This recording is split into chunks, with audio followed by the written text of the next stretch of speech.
ಮಳೆ ಇಲ್ಲದೆ ಬೆಳೆಯೆಲ್ಲ ಹಾಳಾಗಿ ಕೈಗೆ ಬಂದ ತುತ್ತು ಬಾಯಿಗೆ ಬರದಂತಾಯಿತು.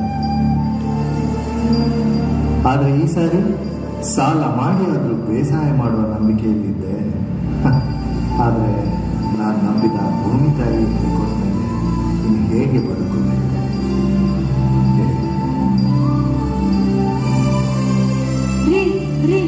ನೀವೇ ಈ ತರ ನಿರ್ಧಾರ ತಗೊಂಡ್ರೆ ಹೇಗೆ?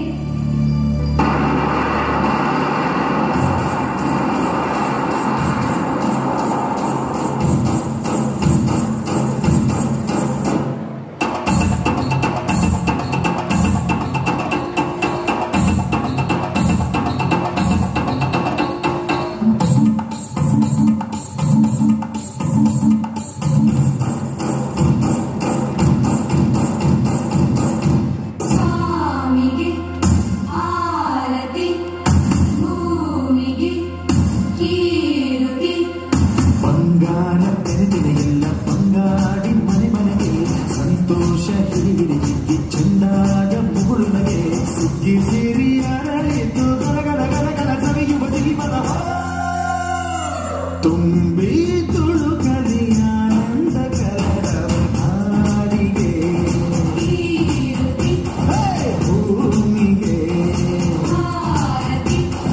ಸಂತೋಷ ಹಿರಿಗಿರಿ ಚಂದಾದ ಮುಗುಳನಗೆ ಬಂಗಾರ ತೆನೆದೆನೆ ಎಲ್ಲ ಬಂಗಾಡಿ ಮನೆ ಮನೆಗೆ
तुम्हें